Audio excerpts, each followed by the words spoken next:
Hi, everyone. Good morning. All right. Well, thank you for choosing our workshop, which I don't even know the name of. The Journey Home. Inspiring passages from near-death experiences to comfort the dying. My name is Tricia Fisher. I'm the education manager with PAPRS, and I am honored to be a part of, I will have a very, very small role in this workshop, but I'm honored to be presenting with my friends Michael Quinn and Linda Quinn. She turns to me and says, "What's your name?" No, I know your names. I knew the names. I knew your names. We have, I think, a different look into psych rehab and a different piece of psych rehab that we have all dealt with in our lives, with death and dying and grief and loss in different roles. And I think they're going to bring a really interesting perspective to the work that you do and the work that they've done. They do. You going to talk about that, or do you want me to give a spiel About the book? no, I'll talk about it. Okay, they're going to talk about their book, so I'm going to leave that to them. So I'm going to turn it over to Mike and Linda, and I hope you guys enjoy the workshop.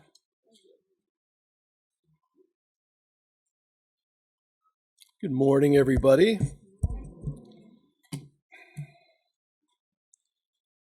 I've been involved in coordinating conferences before, and I know how much work that woman has had to do to put this thing together. So I think she deserves a round of applause for doing a wonderful job.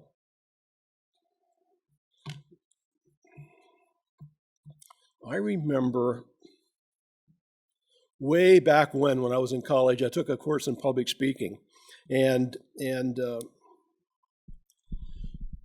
I'll never forget that the professor stood in front of the class on the first day. Can you all hear me? Stood in front of the class, and he said two things I'll never forget. The first thing was, he looked at us, pointed at us, and said, "Remember this. You will always give your best speech on the way home." And boy, has that turned out to be the truth over the years, and I'm sure a lot of you can resonate with that idea. And the second thing he said on that first day was, really, giving a speech is really a fairly simple thing to do. You only need to know three things. You tell them what you're going to tell them, then you tell them what you told them. And that's what we're going to do. It's very simple. So if I'm going to start out by telling you what I'm going to tell you and what Linda and I are going to tell you, and I'm going to start out by saying, as Trish indicated, and as indicated by the description of this particular session, it's going to be very unique. It's going to be, I'm pretty sure, assure you, it's going to be different than anything you've experienced before, and somewhat different than the session description itself. But I'm really confident that by the time you leave, you will be so appreciative that you've attended this session that you'll want to hand Tricia extra money for being able to be in this session. Will you take that extra money? As a donation. As a donation, okay. Absolutely. Okay, I'm really confident of that, and I think, and you know, when you talk about death and dying, you know, I'm sure some of you thought you're going to walk in this room and there's going to be these two old craggy people up here, and all they've ever done for the last 18 years is deal with dead people, and that's not it at all. You know, I think of 18 years ago. We've been Linda and I have been hospice volunteers for 18 years, and I'll never forget the day she said to me 18 years ago. She said, "You know, Michael, I'm interested in taking volunteer training for hospice." And I said, "That's great. You know, Linda has a heart that you can't imagine. She's just an incredible person. She would be an incredible hospice volunteer." Then she said, "And I want you to come with me." And I said to her, "Good luck with that." That just wasn't going to happen. But you don't know Linda. And if you knew Linda, like Tricia does and a few other people here, when Linda gently tells you something that she would like you to do, she's really saying to you, "Michael, this is what you are going to do." because she, by that time we'd been married. We've been married 46 years, so 18 years. So, I can never keep track. But here, you want to take over? No. And it turns out I took the training, and I absolutely fell in love with it. There's nothing that I've done in my life that has been so incredibly rewarding, and I had no idea of the extent of the gratitude that I would come to develop in working with people who are dying, particularly those who are actively dying, and I'll talk about that in more detail later. And I always, when I talk to a group, I always want to put a little pitch in for hospice so that a lot of people will, I had one guy say to me one time, my God, I'm so thankful there's people like you who do this kind of work. I just want to send canonization papers to the Pope on your behalf. I mean, this is really wonderful. And I want to gag, number one. And number two, you have to understand that the hospice work is not depressing at all. We don't walk into a home or a patient's room carrying a box of Kleenex. That's not how it works. We just deal with everyday people, and you talk to people as you would talk to everyday people. But yet there's a certain aspect of the work that we do that's a little bit different. And when I work with hospice volunteers, I sometimes assist in training new volunteers, and I teach a session called The Art of Being a Healing Presence, so that it's not that you have all this highfalutin knowledge about death and dying and transition and heaven worlds and all that stuff. It's just the reality of one human being relating to another human being. In fact, sometimes I tell the volunteers at a training session who will ask, well, gee, what do I say when I go in and I see these people? And my answer sometimes is, the best thing you can do is say nothing. Just be a presence there. And that will be appreciated on a level that you can't begin to imagine. And so that's what we've learned over the years. And so today, we want to give you some insight into those experiences. Linda will be talking in a minute about the book that we wrote, The Journey Home, which has an interesting history, and it's a very, very beautiful book. I should put a pitch in. It's for sale out in the food area. Linda will be at the table. And I tell people, I was in Austin a year ago and talking about this and talking about the book. And I said, and Linda will give a quote from one of the people that encouraged us to write the book. And I tell the people, I say, the book is out there for sale, whether you buy it or whether you just want to go out and take a copy, I don't care, because I guarantee you one thing. Number one is you will not have a copy of that book in your possession for very long, because the universe, whether you want to call the universe God, the universe, cosmic consciousness, whatever you want to call it, it will know that you have that book, and it will send somebody to you who needs that book. I can't tell you how true that is, because I've heard so many people say exactly that. So even if you don't have any money and you want to go take a book, you take it, but you're not going to have it long. You'll have to go online and buy it. So I don't care if you take it. I can speak to that. When they first finally had it published, being the friendship that we have in our working relationship, I think you've given me two, and I don't have them anymore. They've been passed on. Well, you know where they are. I do know where they are, but they've been passed on. I didn't keep them, so I don't have one now because somebody needed it. Mm-hmm. And it's funny, at that Austin conference a year ago, they've asked me to speak there 3 times. The last time I was there, a lady came up to me and she said, "You don't remember me, but I was here last year and I purchased the book. And I read it and I loved it and I took it home and I said to my husband, I think you'd really enjoy reading this book." And my husband said, "I don't think so." And so the husband didn't read it, but she said, 6 months later he came down with cancer and he was in the palliative care unit dying. And he said to me, "I remember there was a book that you said I should read. Maybe I should read it now." So the next day she brought the book in and she said, and I'm sitting there in a chair and I'm reading it to him. And I look up and I see that his eyes are closed, and I see that he had died. And she said, "You won't believe the degree of gratitude that I had for being able at that point in his transition to be sitting there reading these beautiful near-death experience passages." And it's that kind of response that keeps us going. And that's what Linda's going to talk about, that book. When I get up, I'm going to talk a little bit about what's called soul release intercession, which is something very, very unique, something that there's a paper in the back that talks about it in detail. Our website gives even more detail. The beauty of the soul release intercession, which we have been using for 8 years, we've only in the last year begun to share it with others because of, number one, the profundity of it. But it will, I guarantee you, it will change your perspective on people who are dying, loved ones who are dying, particularly those who are actively dying. Every one of you at some point in your life, if you haven't been there already, will be present with a loved one who is actively dying. And how you relate to that person and that situation at that time will make all the difference between a sacred, beautiful transition for that loved one versus one that may not be so sacred. So it's more than an information paper. It's something that you, and they're back there, and there's 2 papers you should all take with you. But it is something you'll want to keep. If you want a digital version of that to share with others, shoot me an email, and I will send you a digital version.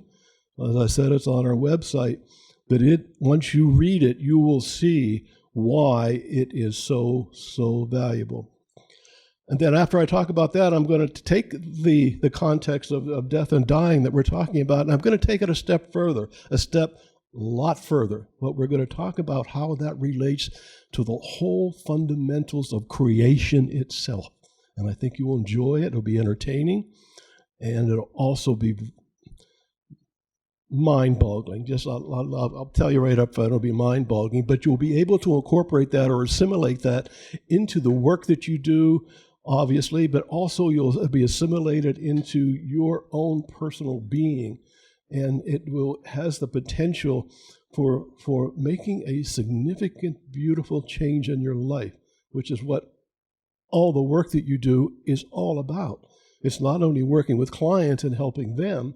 Remember what I said before? I teach a session called The Art of Being a Healing Presence. As you know, I'm sure, your ability as clinicians to assist people that you work with is directly related to the degree of your ability to be present with those people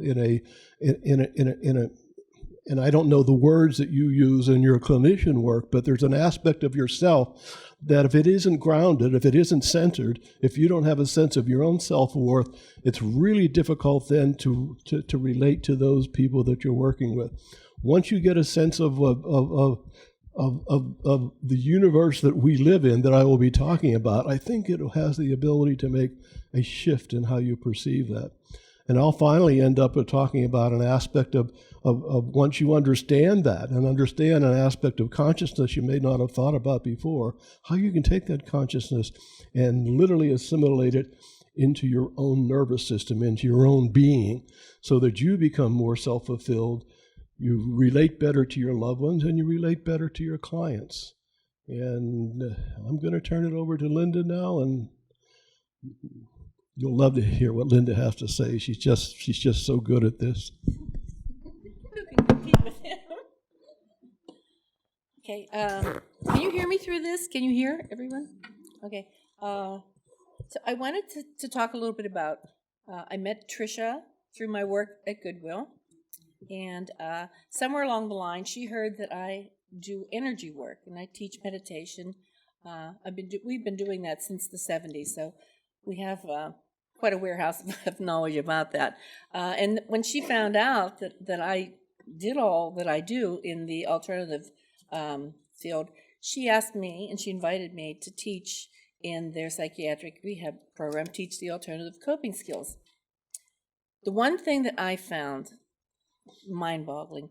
I went into the class, and the participants, they loved energy. They loved once they began to understand what energy was, and this is why I have this, and this is why that happens. Once they started to get a sense of energy, they were really excited. One of their favorite days was Wednesday because, and maybe some of you have done this before. On Wednesdays, I would do a healing circle, and we would all stand in a circle, and each one of them would put whoever they wanted into the healing circle. And I was always amazed at who they always put themselves in first, of course, and then they could put pets in or just whoever they wanted to put in. And then I would do a meditation, and after the meditation, which they love meditation, by the way, but after the meditation, the discussion would start to go toward grief and loss. And that's why I thought this would be an important thing. And then I would take the book that we wrote. When I took that in, they loved the book. So I think if you're thinking about getting this book to use in group, I think it would be a fabulous idea. And having said that, there's two things that I want to say next. There's I'm going to do a short 5-minute meditation, but before I do that, I wanted to read this short letter. It's by, now this is going to seem a little odd, but it's by, it's an unknown author, and it was written to Dear Abby about 30 years ago, and she said it was the most valuable letter that she's ever received, so I'm going to read it word for word. It says, "If you are ever going to love me now while I can know the sweet and tender feelings which from true affection flow. Love me now while I am living. Do not wait until I'm gone, and then have it chiseled in marble, sweet words on ice-cold stone. If you have tender thoughts of me, please tell me now. If you wait until I am sleeping, never to awaken, there will be death between us, and I won't hear you then. So if you love me even a little bit, let me know it while I am living so I can treasure it." So now this meditation, I hope you'll all participate in it. What I would like you to do is close your eyes. Take a moment, get centered in your bodies, okay? Take a couple very deep breaths and sink from your head into your heart. I want you to think with your heart. Now, believe that tomorrow will be your last day on earth. Tomorrow you take your last breath. That's it. You're gone. Think of the people that you most need to say something to and ask yourself, why haven't I told them that yet?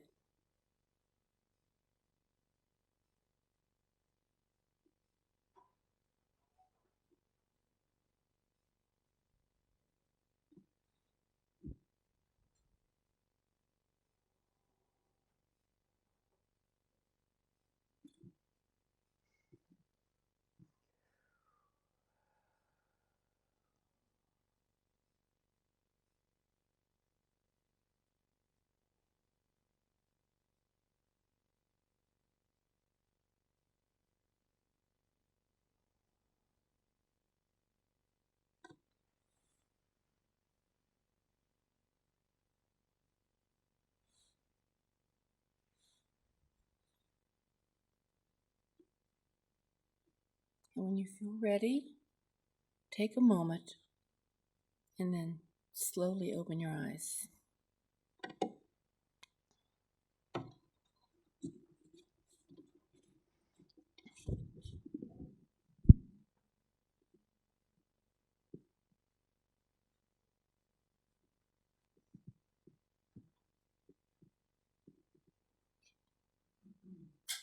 So, now to the journey home.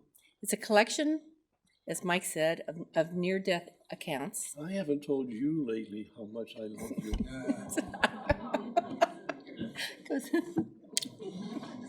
Okay, you heard it. Check. Like, you kind of surprised me. Okay, so Sorry. What are we doing? What class is this? Okay, so it's a collection of near-death experiences. How many of you are familiar with this topic? Okay, like about half, maybe more. Pardon me? Oh, okay. Okay. So during our hospice work, and I'll hold this up in a second. During our hospice work, what we would do is we would find small passages of near-death experiences, and we would put them on loose leaf paper, and we would give them to our homebound patients. We found that they appreciated that so much. It meant so much to them that we thought, we'll go online and we'll find a book on dying. And that's what we'll use to share with the patients. And we couldn't find a book. So then we went online to near-death experience researchers. And we got a response from a researcher. Her name is Dr. P.M.H. Atwater. And she said, the reason that you can't find the book that you're looking for is because one doesn't exist.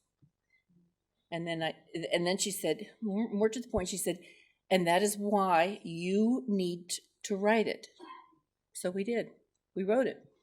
And I remember the afternoon that we were kicking this idea around. We're sitting there, and I was getting, my son is now in his 20s, so I'm finally getting rid of his childhood books. And there was a Berenstain Bear book. And about this size, and I said, "Oh, Michael, why don't we do it in a storybook form like this?" And so we decided this is what we would do. And if you look through the book outside at the table, you'll see that it's written with all these awe-inspiring color photos of Hubble space shots, which again the patients really love. It's written in the second person, so if you're reading the book to a patient at their bedside, they connect to it. If you look through it, 16-point font, so it's easy to read, which is important. You know, when we looked at 12, and that's small, and people can't see that well then, and we only used short near-death experience passages because at this point in time, their attention span is short, so we didn't want to go with anything long. So that was that. Then, what we would do with the patients, the clients, is we would invite them, after we gave them passages, to create an inner heart sanctuary, so that when they were having moments of fear or sadness, they could seek that, and it might give them some type of comfort. So everyone here, as Mike said, will go through this. You might think, no, you won't have to go through it, but we all do, and it's important because for people in our society, the last stage of life is the dying stage, and we don't pay a lot of attention to it, mainly because we're afraid of it. So I think this helps to bridge that gap of the two worlds for us. In the journey home, as I explained everything, I'm going to read just a few passages, not too many, that I thought were significant to what we're talking about today. The first one is nearing death awareness. In that chapter, we're talking about another doctor, Dr. John Lerma. You maybe you've never heard of him. I happen to think he's one of my favorite authors. He was an inpatient medical director at a TMC hospice in Texas, and he documented his cases of hospice patients, starting with like maybe a little 5-year-old all the way up to maybe someone that was convicted of murder and in jail, but came to the hospice unit unable to forgive themselves. And he wrote down their experiences about how 3 to 5 days before passing, or the act of dying, as Michael has said, family, friends, they all start to come, and they stay 24 hours a day. And the people will say the same things generally, that they see the angels. They're collecting in the corners of the room. On a personal note, both of my parents died 20 years apart. And I recall sitting there writing what they were saying, and they said almost identical things about, oh, there's so many people here. Do you see them? They're all here. So, that to me just made my heart swell with love, knowing that they were going home. So in the one chapter, the second chapter here, witnessing inconceivable beauty and beings of light. So Mildred said this: why am I able to see my deceased mother and father, as well as these brilliant-looking people next to me who I think are angels? I asked her how she knew they were angels. She said, I could just tell by the white light that was coming from their entire body. The light was so bright, and it makes you feel loved and that everything is going to be okay. That's an incredible feeling. And then the next chapter, experiencing indescribable, unconditional love. And someone said, I was embraced by the greatest, most indescribable, unconditional love you could ever imagine. There are no words for it. And all during this time, I felt as though I was surrounded by an overwhelming love and compassion. The love which came from it is just unimaginable, indescribable, and, oddly enough, it was a fun person to be with. It had a sense of humor, too. So we don't lose our personalities. Oops, sorry.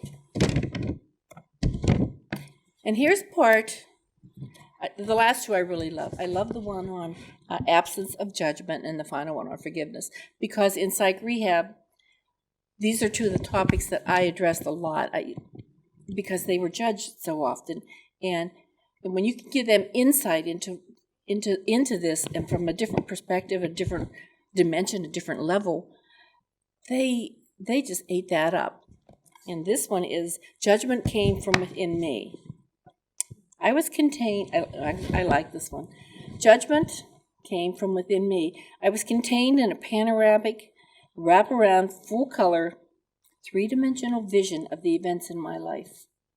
Every single thing that I had ever done or thought was there for me to see. And this panorama took place in the presence of a beautiful being of light.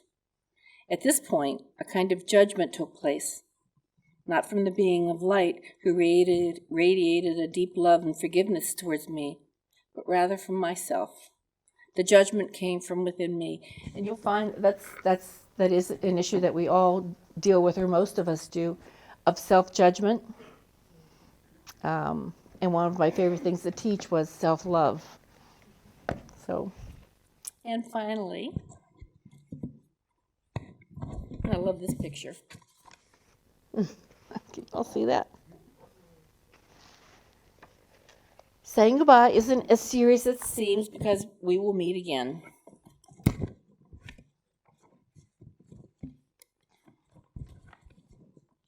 Eternity of my spirit.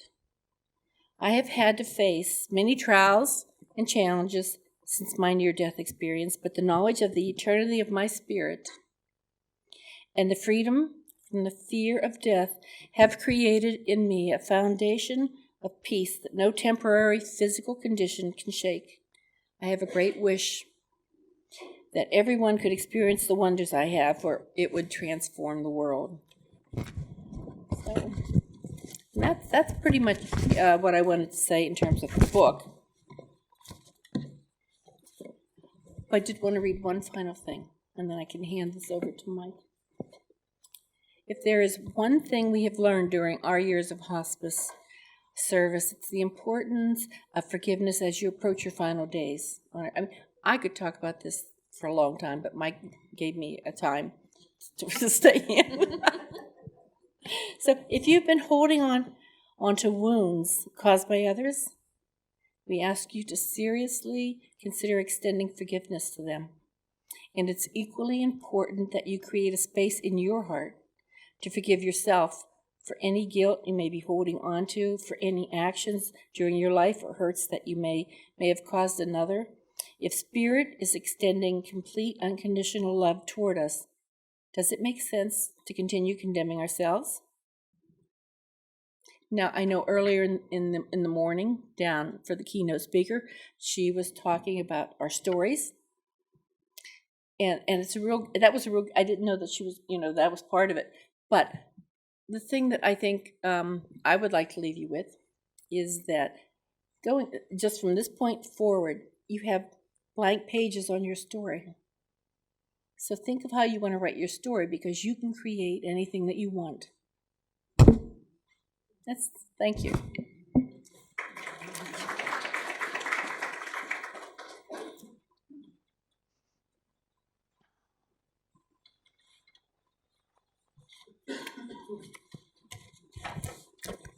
It's interesting, when we were writing the book, I essentially wrote the first draft, and a very good friend of ours who was an author, I asked if he would review it. So he said, sure, and he reviewed it, and then he got back to me, and he said, that's not bad, but I'm not getting any heart out of the book. And so I knew what I had to do with the book. I had to give it to Linda. And I think seriously, and I think you can get a sense of there's a very good friend of ours when she first held the book. She held it like this, and her comment was, "Oh my God, it has a heartbeat." And the heartbeat was Linda's. Okay, and that's very true. And then after our friend, the author, read it again after it was finally completed, he said, "That's what I was talking about." And so that's why, that's why we're such a good team. Is that Linda always comes from the heart, which is, at the end of the day, that's really all that really matters, isn't it?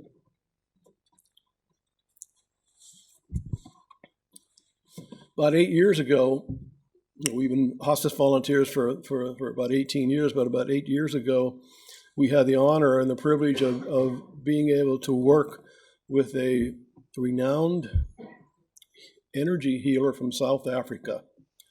And what you don't know is that even though Linda does psych rehab and healing circles and stuff like that, she's really a profound hands-on healer. And there's people in this room who can attest to that, and I know a lot of other people who can attest to that. She also has a unique ability that I won't get into the details, but that veil that exists between us and that other side, from Linda's perspective, is very thin, and so she has the ability to go back and forth, and bring that kind of information forth, which over the years has made for a very interesting marriage. I won't go into any details, but it's been a fascinating journey. But when this healer we were working with in South Africa learned that we were doing hospice work, he said, much of the work I do in South Africa is with hospice patients, and this healer also had the ability to receive information from wherever at a high level. And he said they taught him a technique to assist people with the dying process, and it's called the soul release intercession. As I said before when I was talking in the introduction, every one of us, if we haven't already, will be in a situation in our life where we will have the opportunity to assist a loved one with making a transition from this world to the next. And how that transition occurs makes a difference between a very sacred journey and one that may not be so comfortable. And number one, that's the reason why we wrote the book. Again, this book is for hospice patients primarily. Okay, it's to relieve some of that fear, so at that moment of death, their transition can be smooth and without fear. That's really the purpose of the book. And the purpose of the soul release intercession is essentially the same thing. And the beauty of this is that not only does it create a beautiful relationship between the actively dying and our loved one and with the family members, but it also gives us a perspective on life that will assist each of us, because every single one of us is going to eventually die. We don't like to say that or think about that, but there's no getting away from it. It's like taxes. It's inevitable. And we have to face that. At Wimber Hospice, we're part of a group, in addition to doing our homebound visits, called Compassion in Action. It's a group of volunteers who are on call 24/7 to go to the bedside of people who are actively dying. We define actively dying as someone that's expected to die within 48 hours. And we're called to go to their bedside to, so that ostensibly no one dies alone, even though you can tell from what Linda told you, no one ever dies alone. But particularly for family members, they're experiencing comfort when they realize that if they can't be with a loved one at the time of death, there was someone there. And that's what we do. And I remember the first time I remember getting a call and to go to a nursing home, and a fellow named Wayne was actively dying, and I went in the room, and Wayne's nephew was there. Wayne was semi-conscious. And I'll go over a little bit later as to how when I walk into a room, what I do in terms of an assessment. But when I go into a room, one of the first things I do is I ask for divine intercession. Guide me in terms of what it is that I need to do to make this situation as positive as possible and as beautiful as possible for the person who is dying and their loved ones. That's my prayer. And I have a sense of of the responses that I get from wherever that says, do this, don't do that. And for the first time, I thought this might be a good opportunity to do the soul release intercession for the first time. And that was part of my prayer. And the response was, yes, now's the time to do it. Now, I'll be explaining in a few minutes how we do that, but so I did it with Wayne, and I because his nephew, you can do this verbally or non-verbally. Sometimes if there's a lot of people in the room, I will do it non-verbally, and you have to trust that, and I'll get into it in a minute, that the dying loved one absolutely hears what you are saying non-verbally. But I did this verbally with Wayne and his nephew, and I sat next to Wayne's bed, and I held his hand, and I verbally went through the process that we go through, and within 2 minutes, Wayne had taken his last breath, and he died. Okay, we were taught by Mr. Reynolds when he taught us this technique that it's very powerful and it's very expeditious. And doing it for the first time, I really understood what he was talking about, because Wayne died within 2 minutes of completing the soul release intercession. And so what soul release intercession essentially is this on? Can you hear this? What it is essentially is it's heart-to-heart communication, that we are not interfering with the dying process. When the soul's ready to leave, the soul will leave. We're not interfering with God's work or whatever. But we were taught by Mr. Reynolds that the soul is not always aware of the degree of pain that the physical body is in. This communication allows the individual, myself or yourself, to communicate with the heart and soul of the dying loved one, essentially says to them that this individual has gone through a tremendous amount of pain, okay? And it calls to the attention of the soul of the pain that this person has gone through, and makes a request that allows that soul to leave that body. And one of the first things I do, as I said before, when I go into a room, I do an assessment. I get a sense of a family that's there or not there. There's a sense of energy in the room. Always take a look at the photographs, or their family members, or their pets, or the religious figures, to get a sense of because the person in the room is not conscious. but you have to get a sense of what's going on. And now I will tell you something that may be the most important thing that I will tell you today, and I hope you never, ever forget it, because I know you will be in a situation where you will recall what I'm about to tell you.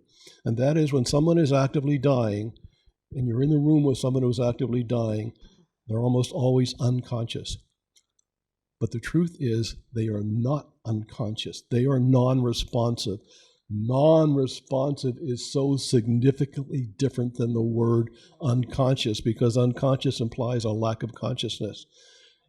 With someone who is actively dying in a non-responsive state, at a subtle level, they are acutely aware of what is going on, both internally in terms of themselves preparing themselves to die, as well as externally in terms of what's going on in the room. When I walk into a room of someone who's actively dying, inevitably the damn TV is on, and that's the first thing I shut off. Okay, turn the TV off. It's an extraneous noise that's just completely irritating to what is going on. I see that room not as a hospice room, but as a temple or a church or even a cathedral. I consider it a holy place, because what is going on there is an incredibly holy situation, however you want to define holy in your own religious beliefs. Something very special is about to happen. And 90% of what's going on in that room, you have no idea what's going on. As Linda was quoting Dr. Lerma, within 5 to 7 days of somebody passing away, that room is filled with angels. That room is filled with the deceased loved ones who were there preparing that person to leave. It is a very, very sacred room. And to that extent, okay, you get an assessment of what's going on. Are family members there? Is anybody arguing or debating about anything? You cut that off, send them out in the hallway. TV's on. I always shut the TV off. Here's something really interesting, too, that I just recently learned from my very good friend, Linda Quinn, who does this kind of work all the time with the actively dying. She said, one of the important things you've got to do, and it's sort of against intuition, is remember that the person is actively dying, and so they're going through an inner process that's allowing them to break the ties with the life that they have led. So if his grandpa's favorite music is Roy Orbison, you think, well, I'm going to play Roy Orbison for Grandpa. That's the last thing you do. You don't want to hold Grandpa there. You want him to get ready to leave. For example, I had that CD somewhere. Okay. Playing beautiful music at the time of someone who is actively dying it's there somewhere, We're hiding it on him. Yeah. Hide and seek. is very important. We give this to hospice patients all the time. We give it to a whole bunch of people all the time, even someone who's not in hospice or terminally ill. It's a healing CD called Musical Rapture. The story behind it is beautiful. You send me an email and I will send you the website. It's free. This individual downloaded this music from the celestial realm. So when you listen to it, you understand why. Playing this kind of music for someone who is dying, or someone who has cancer, or somebody who needs healing, is very, very healing. There are no lyrics, it's just the music, and it's so beautiful. That's the kind of atmosphere you want to create in the room of the person who is actively dying.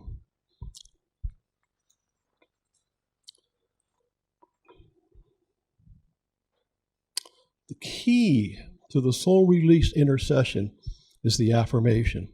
Keeping in mind, as I said before, that we've been doing this for 8 years now, you have to trust the reality that the person who is actively dying is consciously aware of what's going on. And on a subtle level, it is very, very possible to communicate with them. And it can be done verbally or it can be done non-verbally. And we've been doing it for so long now that is absolutely something that you can trust. So with that idea in mind, you're always aware in that room as to what's going on and how that's influencing the person who's dying. And the affirmation is very simple, but so crucially important. And you always put it in your own words based upon your background knowledge of the person who is dying. But essentially goes like this, you speak the person's name, and you when I'm doing it, and I almost never know the person in the room that I go into, I introduce myself. I'm Michael Quinn. I'm a volunteer with Wimber Hospice. Mary, and I know that you have been going through a tremendous amount of pain and discomfort in the illness that you have, and I know that you are preparing for death. And death is not something you need to fear, Mary. But it's important that you understand that making this transition to the other side, which is about to occur, can be a very, very beautiful experience. And it's important also that if there's someone in your life that who has caused you harm and you haven't forgiven them yet, now is the time to forgive them. And if there's something that you're holding inside that you feel guilty about, you haven't been able to forgive yourself for, that is the time to let it go. It's imperative that you do that you don't transfer to the other side with that kind of energy. And also understand that your family is going to miss you. We love you, but yet it's time for you to go to your next reward. And it's okay for you to go. You'd be surprised how many times that the family members who are present with a loved one who is dying never actually say the words to that person, "It's okay to go." How crucial that is. You can't, different times I could tell you stories of, gee, it's like when you say, "It's really okay to go." Man, they're out of there. Who wants to be in that situation with all that pain and all the discomfort and whatever? But sometimes, and this is where you have to use your discretion in working with other family members, that, I love Grandpa. I really don't want him to go. I have all these great memories or whatever. That's where you have to use your discretion in talking to family members, your own personal family members, about the reality that maybe it really is, this is Grandpa's time. This is not our time. And allow and say to Grandpa that this is something that you should do. We do something else called, that Elf taught us, called the pink light infusion. It's an infusion where you take family members who are with a dying loved one, and if I'm with them, I always encourage, number one, that loved ones always maintain a tactile contact with the dying, touching their hand, touching their foot, whatever. Always have that connection. So that there's always on that subtle feel that the dying loved one is experiencing, that they know that you are there all the time. That's important. Number two, it's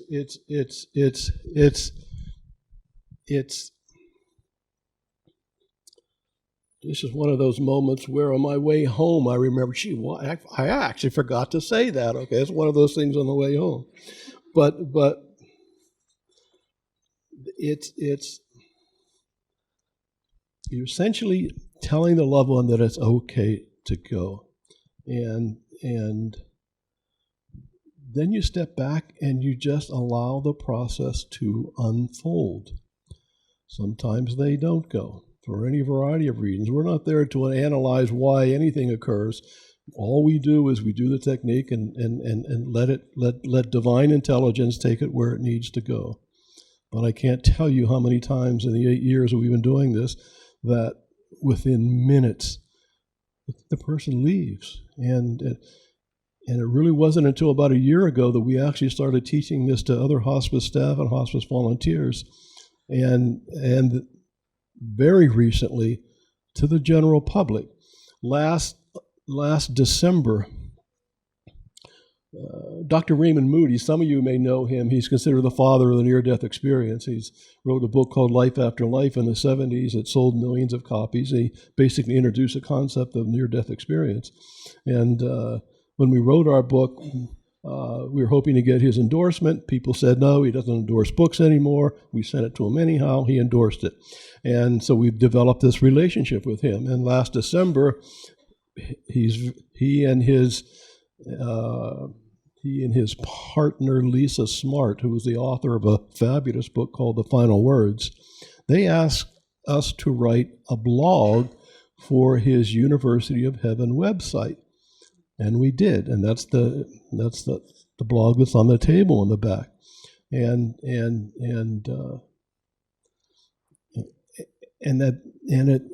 It really, when you read that blog, you will understand why it is something that you want to keep and you want to cherish, and even get a digital copy if you can, if you send me an email.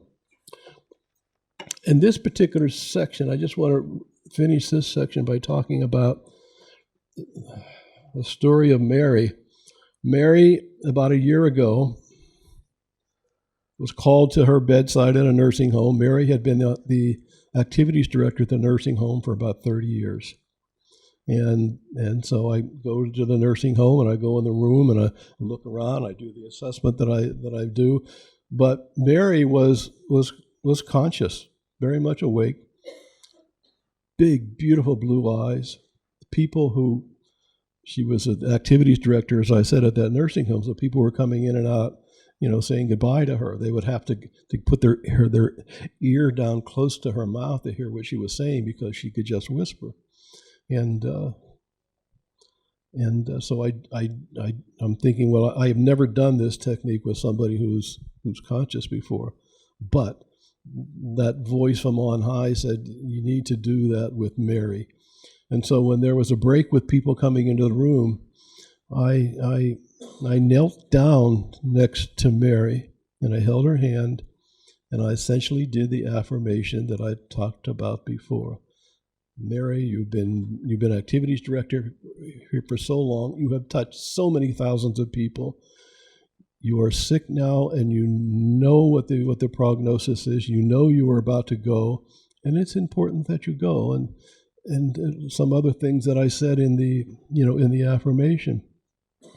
And when I was done with that, I looked at her, and she looked at me with those beautiful blue eyes.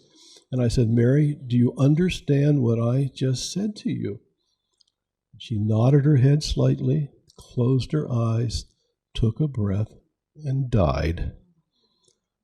Truly, ladies and gentlemen, one of the most profound experiences of my life. Other than the birth of my son Derek 30 years ago and my first experience of unconditional love, this just profoundly blew me away, that even working with a conscious person, it had that kind of impact. And so when I say it's powerful and expeditious, I really mean that. And I really hope that you take the time to read that blog and take it to heart. Now I want to go to how do we tie all this together? And I think this will be really interesting in that we're going to have a little bit of fun, okay? What we're going to do is, and I'll tie it all together in the end. And what? How are we having fun? That's what they're all thinking. They're thinking. Well, this will be funner. What we're going to do, we're going to imagine for a second that this room is the universe, okay? We all live in the universe. And we're going to imagine that Colleen in the back corner of the room hasn't seen her good friend John in a long, long time. And so she's going to travel the diameter of the universe to say hello to John. And fortunately, Colleen has access to a spaceship that travels at the speed of light, and which is, as you know from high school, 186,000 miles a second. That's 6 trillion miles a year. She's going to get in the spaceship, and she's going to travel to see John. We're also going to ask Samantha, who is our very talented video photographer, to get in the spaceship too, so that she can record what's going on. Would you do that? Yeah, she would do that. That's right. Okay. And are you ready, Colleen? Okay. Colleen has taken off. And she's traveling, and she's traveling. She finally gets to this side of the universe to see John. As you might guess, John's no longer there, but we're going to forget that for a second. And she gets there, and she looks at the odometer, and the odometer says 720 followed by 15 zeros. That's how many miles she has traveled. I don't know what that number is, but it's a long, long way. But then Colleen is telepathically communicating to me, because if she can't contact me by radio, it would just take far too long for all those signals to travel. But telepathically, I hear her instantly, and she says, "Oh, I looked at the sky chart, and there's a problem here." And I telepathically say, "Well, what's the problem?" And she says, "The sky chart says that it took me 120,000 years traveling at the speed of light to get from where I was to where John is. 120,000 years. But the sky chart says we didn't travel the diameter of the universe. We only travel the diameter of our Milky Way galaxy. One galaxy at the speed of light, 120,000 years. But the cool thing about this, too, by the time she gets there, of course, John is long gone. I'm sorry, John. But and from our perspective, if we could watch it from out here, it took 120,000 years for Colleen to get to this point in the Milky Way galaxy to see John. But then Colleen is about to step out of the spaceship. And what do we find? We find that Colleen is the example of Einstein's special theory of relativity, which is the faster you go, the more time slows down. So from Colleen's perspective, she steps out of the spaceship, and from her perspective, she has only been gone no longer than that. It's called the twins paradox. She literally steps out of the spaceship, and even though technically from our perspective and viewpoint, she's 120,000 years older, from her internal perspective and internal clock, she has only been traveling for an instant in time. Find that fascinating, okay? And I find that she's making this trip across the Milky Way galaxy that most of us have no conception, unless you study this, as to how large this galaxy is and how large the universe is.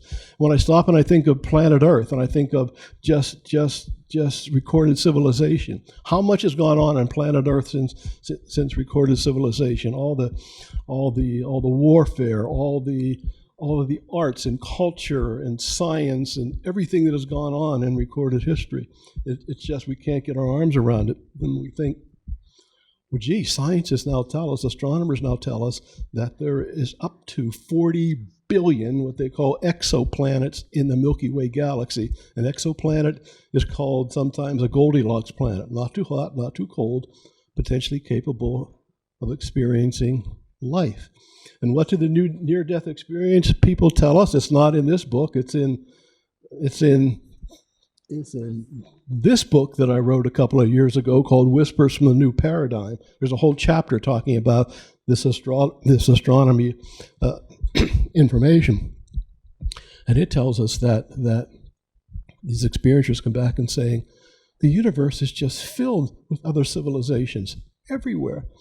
Dr. Eben Alexander, who was a Harvard neurosurgeon who had a near-death experience and came back and said, I was taken through infinite number of universes.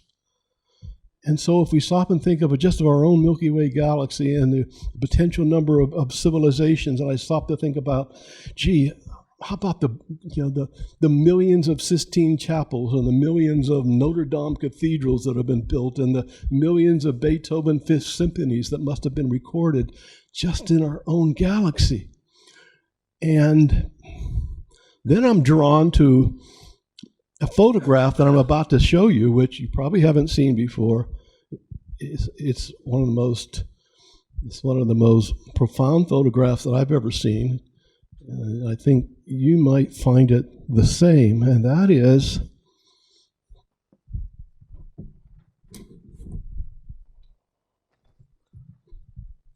This is the picture of where this section of the universe, what it looked like 11 billion years ago. See all these lights that looks like stars from probably where you're sitting? Each one of these little points of light is an actual galaxy. There's 2,600 galaxies in this photo of what the universe looked like in this section of the sky 11 billion years ago. Think of our little exercise on the Milky Way galaxy, 120,000 years to cross that galaxy, and take any of these little points of light, like maybe this one here that you can barely see, and think that if it's an average size galaxy like the Milky Way is, it takes 120,000 years to go from that side of the dot to the other side of the dot. And think of all those other galaxies. And if you get a sense at the end, the chance at the end, and you want to come up and take a look at this, this is the meditation photo for me. I can just sit for an hour and look at this and just be enthralled with it and the awe that it creates. But it also then creates the next $64,000 question. Who knows what that question is? Anybody have an idea what the next question is? Yes, thank you very much. The National Aeronautics and Space Administration, their latest estimate of the number of galaxies in our universe is 2 trillion. 2 trillion galaxies. This is only 2,600 here. Think of our exercise with the Milky Way galaxy and how big it is and just what's going on Earth, and begin to postulate what may be going on in all those other civilizations that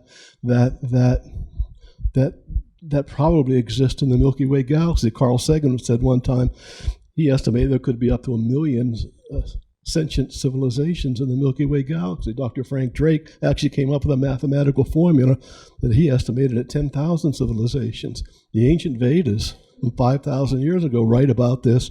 They said in the universe there are about over 400,000 human-like species. And so I get, when I read about these things and I hear about these things, I get this sense of awe, and I think of we think of our everyday life. We get up in the morning, we take care of our breakfast and the kids, and we go to work, and we do what we do at work, we come home, and essentially each day we do the same thing, and we get into a routine, and it's really easy to get bogged down in that routine and not have a perspective that, are we a part and parcel of a larger mission? Is there what do you want to call it, God? What do you want to call it, creator? What do you call it, supreme consciousness? Whatever. Something created all of this. And by virtue of that, the fact that we are part of that creation makes us part of that initial consciousness. So if that consciousness is unimaginable, if that consciousness is magnificent, whatever adjective you want to give to it, we then are part and parcel of that same consciousness. So sometimes people will think, gee, am I just some lonely mote of dust floating, on this planet Earth that's nestled into one of the spiral arms of the Milky Way galaxy? Am I really a nothing?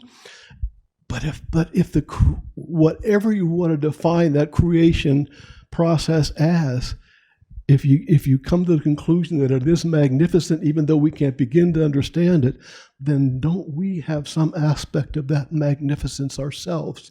Is there not some mission or agenda that we have by virtue of being a part of that process? Every religious tradition talks about this. They talk about how special we are. Christianity is one that says, one of my favorite biblical verses is Genesis chapter 26, chapter 1, verse 26, where God says to us, "And I made you in my image and likeness." What a profound thing. What a profound thing to think that we are made in the image and likeness. Doesn't mean flesh and bones. It means something, the essence of that process, or that whatever it is that created us, we are part and parcel of that. So it makes us special. It makes us and part of our challenge now is to define that specialness. How do we use that in our everyday lives that enhances our own enlightenment, enhances our relationship with our loved ones, and allows us to be better advocates for your clients? Okay, it's all part of that circle. And then the question becomes, okay, there is that sense of awe, there is that magnificence, And I can appreciate that. And I can even maybe appreciate the fact that maybe there is an aspect of me that's special. There's an aspect of my clients that's special. How many of your clients have these issues with self-worth? I'm reminded of something that Maharishi Mahesh Yogi said many years ago. He's the founder of the TM program. He talked about prisoner reform. He said, in prisons, there's two things that can really enhance prisoner rehabilitation. One is meditation, obviously. The second one is have them study astronomy. Because once you get a sense of some of the things that we've talked about just this morning, the magnificence of this universe that we live within and the potential there, it's like I sometimes have said, to Linda, sometimes I feel like I am just 2 steps out of my Neanderthal cave compared with what it is that I have the potential to experience, not only in this lifetime, but whether you believe in reincarnation or just existing in other realms, life goes on forever. By the way, the near-death experience, people coming back universally say reincarnation is true. It blows their mind, but take it for whatever you want to take it. But the reality is that life is eternal. It never ends. And so I don't think anybody would be comfortable with the idea of, in some other realm, of sitting on cloud 9 playing a harp for eternity. If God and this cosmic source created us for a reason, then that reason probably has something to do with love. And that love is something that will propel us in accomplishing a specific mission designed for our talents, and that mission will occur forever. I also, I'm not really promoting, about 15 years ago, I wrote another book called Chop Wood, Carry Water. It was written for my son, Derek. It was dedicated to Derek. It was essentially the synopsis of how I perceived life. And in that book is a chapter called God, the Cosmic Popcorn Popper. That chapter talks about a lot of the things we just talked about now in terms of the universe. And the question is posed, well, why did Creator create all of this? And quantum physicists and astronomers tell us that the Big Bang was created way back when from a literal kernel of virtual matter called the singularity. And from that, everything came forth. And so I postulated in the book that perhaps the reason Creator created, it was like a cosmic popcorn popper. Just for the fun of creating, the Creator pops out universes everywhere, just for the fun of creation. Consciousness studies in universities and elsewhere is becoming a very popular thing to do these days. And the basic theme of consciousness studies is that consciousness created in order for it to experience itself. And if we are part and parcel of that consciousness, then what we are doing is always creating a situation to experience more and more and more as part of some enlightenment and evolutionary agenda. And so I sort of finally want to bring this to a head by saying that, okay, we live in an incredible universe, so much going on, so very little are we familiar with it, but we have a sense of that we may have some mission, and how do we take all this and infuse it in a life that's reflective of all that. And this gets into the self-care aspect that we talked about in terms of a description of this session.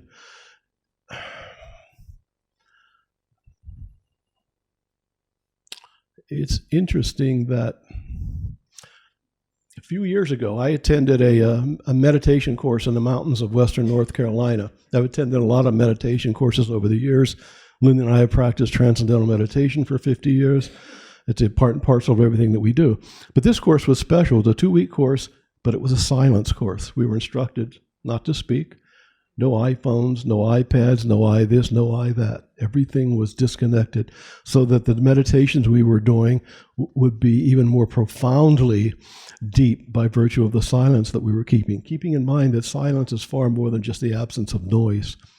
And so at the end of the 2 weeks, I was in bliss. And for 2 weeks afterwards, I was in bliss. It was just an incredible experience. But I tell people about that, and they inevitably ask two questions or make two comments. Number one, why would you want to do that for 2 weeks? And secondly, how could you do that for 2 weeks? Maintain silence like that? And my response is, if you had any perception at all as to how that deep silence resonates within and creates such a profound inner stillness, whether you want to call it the kingdom of heaven within or however you want to define it, it's an incredible experience. And then if you think that's here's another beautiful insight. I love this. A few years ago, the friars at this Mount St. Sepulchre Franciscan monastery in Washington, D.C., wanted to create a little habitat on their grounds for a one-person retreat center where people could escape the entropy of the whole D.C. area for a weekend and just go onto their beautiful grounds with beautiful rose gardens and experience the quiet. But they didn't want to just put any kind of structure on that spot, so they went to the Catholic University of America in D.C., and they recruited 12 volunteer architectural students to design the little building.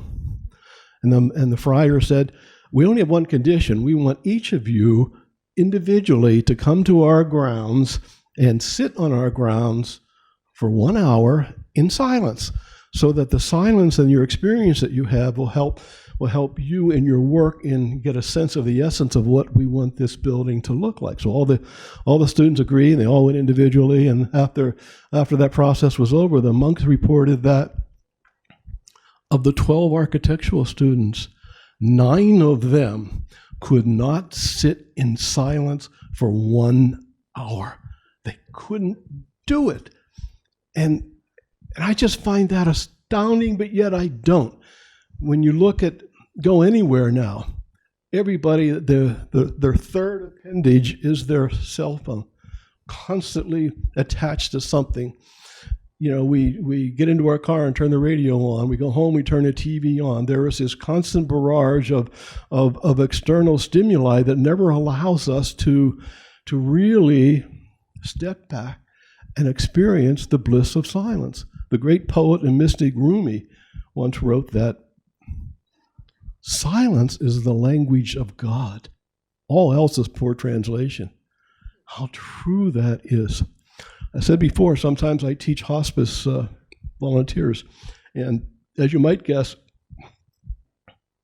95% of hospice volunteers are women. It's because I think it's baked into their DNA that they're nurturers. They nurture their children, they nurture their spouses, they nurture their parents, they nurture people in the community, people at work. And the last person that they nurture is themselves. And by that time, there isn't much left. And my plea to them is, go from the back of the line to the front of the line and nourish yourself first. And by virtue of filling your cup, you will have so much more to give others, whether it's hospice patients or your children or anybody in your life. And to make that a priority, that every single day you create an oasis of silence in your environment somewhere where you either sit in meditation, maybe you listen to beautiful music, whatever, but that is your time of silence. And respect your own individuality as that's the temple of the Holy Spirit, for lack of a better term. And you tell anybody in your family that tries to disrupt that time, which is yours, that they're not allowed to do that. And after a while, they'll begin to respect that. But they will begin to see the results of that, because the way you vibrate will be different. If you take 2 tuning forks that are exactly the same size, and you bang one tuning fork and you bring it up close to the other tuning fork without touching it, the other tuning fork begins to vibrate the same way as the first one. Everything in creation is a vibration, particularly with our family members and children. There's that very, very close vibration that occurs. And so as we vibrate, so do people in situations in our environment. And so what I encourage people to do is create that time and have enough personal respect for your own mission in creation to do that. Yes, question. We're going to get. We got 15 minutes for question and answers. All I want to do is just sort of sum it up in how much I enjoy talking about this subject. And I think you can understand why. It is such a personal thing, but it takes the work that you can see that the work that we do with hospice is just one slice of the pie of life. There's many more pieces. And what we're trying to get across here is that, yes, there's a very special role that you can play with loved ones who are dying, but by virtue of taking even a larger step, you can begin to get a different perspective on creation that might and hopefully will impact all other aspects of your life.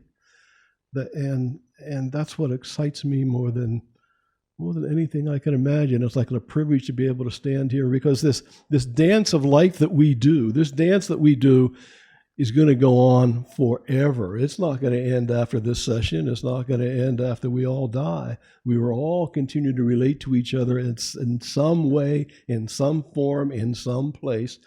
And this process will continue. And it's a very beautiful process. And I'm just honored to be able to dance on the same stage as you guys. Thank you very much.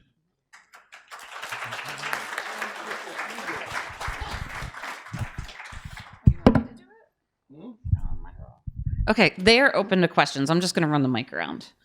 Yeah. Oh, okay. You can be the runner. Keeping in mind that I'm very hard of hearing, so you're going to have to repeat any questions. I will. Yes. Mike has trouble hearing, so. So in the discussion about caring for ourselves, the notion of the woman being the primary person that seems to be in this scenario. And let me tell you, after you retire from the work that you're doing, you will be doing more caretaking, God willing, if you have good health. And I feel like I'm too busy to die, which gets to the point of when you're a woman and you're faced with dying. I had a doctor friend who worked with people with HIV, and she said when the men learn they have AIDS, they are terrified for themselves. But when the women learn they have AIDS, who's going to take care of my children? And so who's going to take care of my grandchildren? Who's going to take care of? It's like, how do we apply what you've been talking about to this? I mean, I'm hearing that I better take better care of myself intentionally every day. I would think, and I'm not a professional in the field that you guys are in. I'm not a Dear Abby type either. I can't give you some profound, deep insights into answering your question. It's just all I can say is if you follow that process of honoring yourself, and that the people, your children, whatever, will pick up on that and honor the fact that you honor that. And that's part of your teaching those children, is that I may be here a long time and I may not be, but you have a personal responsibility. And this is why, we were talking before about, prisoner rehab and teaching astronomy. And so teaching people in general about some of the things that we're talking about can be a profound lesson for them, so they understand that they're not, even though they're so very close to you, that there is another life out there that just has incredible potential, and encourage them to experience that life. I don't know if that helps, but yes. What I wanted to say is, and Barbara, I'm glad you went first, because what I thought was pretty profound about what you said is the issue around giving permission. Whether it's, most importantly, you said giving permission to let go, to move on. But I think that that's also a really important lesson for all of us in terms of giving ourselves permission to kind of give ourselves quiet time, to let it go. You talk in terms of if you, in your work, you talk with somebody who, if you've had, you're angry at someone and you've never, let it go now. And I think that, that if we could just learn to let things go, things we can't control, and there's so much of it that we can't control in our personal life and also in the work that we do. We can't control it, but we can give permission and we can also kind of let it go. You remind me of Saint Mother Teresa. Obviously, the work that her nuns did, obviously you know what that work is. And it would be, 24/7, or could be 24/7 kind of work. But she had a golden rule, and that rule was when the chapel bell rings, which indicates it's time for you to go to chapel and pray, you stop what you're doing and you go to chapel, no exceptions. There, she's creating a balance, okay? And you have to have that balance in your own life, or you could get overwhelmed by it. Particularly, as I was saying, the nurturer. Everybody who knows you're a nurturer are going to want to, sometimes I use the word prana suck, or prana is a Vedic term for breath. They'll suck it right out of you. Okay, you have to learn to create boundaries.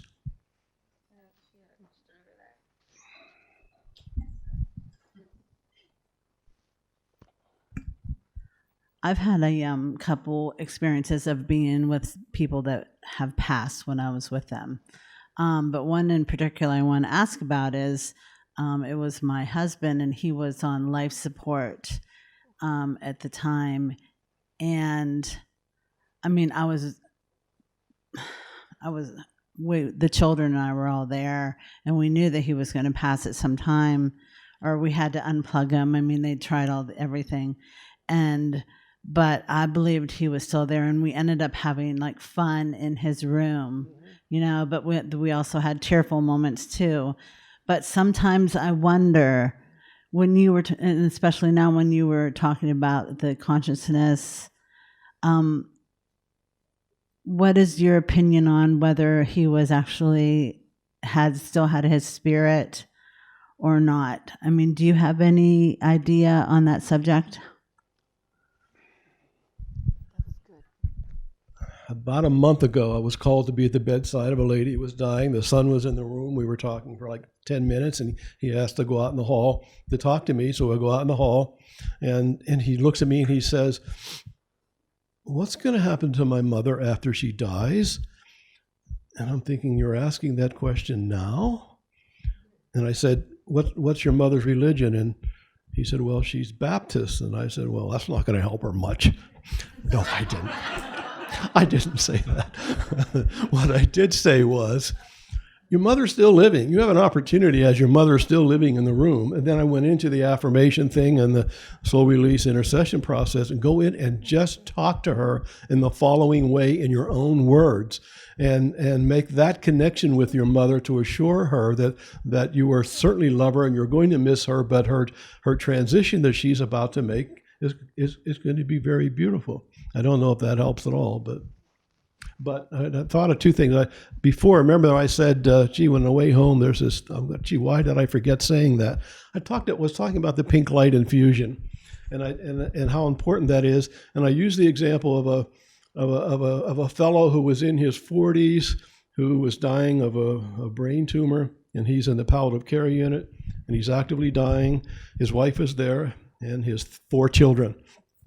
And I said to them, and they just love this, they just love this father and spouse. I said, take your hand, put it over his, and I explained it in here. You put your hand over his heart, and each of you put your hands over the next person's hands, and you just hold it there, and you imagine this beautiful, strong pink light coming from your heart into your father's heart, and just leave it there for as long as possible. What was really interesting, too, that this guy was born in Italy, and all his family lived in Italy. And at the end of the bed, there was a table, and there was a laptop computer with Skype video. His mother in Italy was on live Skype video watching this process with her son dying, which I thought was profound. And then I just step back, and I leave the room, and I let things unfold as they are. And his wife came out in about 5 minutes and said he had just died. What a beautiful legacy to think that your father died that way with your hands on his heart. And another thing I wanted to say quickly is that I said to you before that this process of understanding the difference between unconscious and non-responsive is something that you all will remember and what you should remember. I'm going to give you something else that I know you will always remember if you remember nothing else. I told you that sometimes it's an interesting journey living with Linda, who has that ability to see beyond that veil. Anytime Linda and I go to a funeral and we're sitting there, inevitably at some point in the funeral, Linda will elbow me and she will tell me where the deceased is, what they look like, how big they are, what color, anything in the environment of that deceased. She has the ability to see that. And another thing that Linda says is, if the deceased decides to go to the funeral home, on the funeral home, they always have a picture board of pictures of family members or whatever. She says, if they go to the funeral home, that's where they're going to stand because they want to hear what people are saying about them. And the moral of that is, if your Uncle Fred was the black sheep of the family and he dies and he decides to go to the funeral home, you don't want to be standing by his table saying nasty things about him.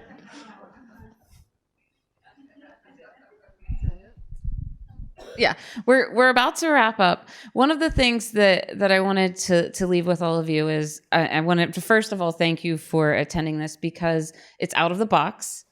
We weren't addressing specific, psych rehab, take this back to your place, and bill for it type things. What we were addressing is the work that we do, and not only in our own personal lives. I can see, and I please talk to Mike and Linda. They're going to be here all day. There's a lot that can be learned from them, and they'll talk to you after this. They're very open to this. One of the things is in the work that we do, not only for ourselves, but the individuals that we're working with, they don't know how to connect with this either. This is something that is not spoken about. So when we chose, we talked about this for a few years. We were like back and forth. Okay, do we bring this to the table? Do we not? That's why we greatly appreciate for everybody here in the room, because it wasn't our traditional psych rehab trainings. So we do greatly appreciate your attendance, and you can definitely talk to us, and we have ways that we didn't discuss of infusing this into the work that you do every day. You're going to take their credit away? Oh, I'm not taking their credit away, no. I do want to say, though, that there's a lot of psych rehab to do, especially I have more of an administrative role than I have before. And fairly recently, within the last 2 years, we had a woman who was going to pass and was put in hospice. And I said, I guess we're finished. And my worker said, no, we're not. We've got to do this and this. And they actually listed out concrete goals that this woman had identified. And so, we do have a much bigger role. I was being very narrow. They kind of said, no, this is what we're doing. This is what we need to do. And I think that, this is dying is as much about living as anything I can imagine. And so I think we need to remember that, and I'm really glad you've done this. The Ecclesiastes chapter 7 verse 1 says, the day of death is even more important than the day of life. The average number of days that a person in this country is in hospice before dying is 18. That's a tragedy. Medicare pays for 6 months or more. Almost all hospice programs that I'm familiar with have an incredible array of services for the family and for the dying. And I always encourage, when you say hospice, that element of fear pops up. But if you can get beyond that and explain to people what the benefits, and it doesn't mean there isn't hope. I've had hospice patients who've gone into remission and they're not in hospice anymore. It's just so it's like I'd always encourage people to look into the resources that are available and whatever. You got 1 minute if there's a quick question. Recently at National Council, and they had a speaker who talked in terms of palliative care. And I thought what was really interesting is that they talk in terms of, when you're with someone who is terminally ill, talking to them about like, what's their goals for the rest of their life? What are their goals? And they gave like an example of like one guy said, look, if I could just drink beer and watch football, that would be the happiest days of my life. But I thought what was really important is that the people who actually kind of set goals, and make a decision like, I don't want to be in the hospital, I want to be home, I want to be sitting on my front porch, all those things, they live longer than if they had, kind of received continued medical treatment, which I think is profound. So your staff are awesome, Gwen. Thank you. Well, thank you.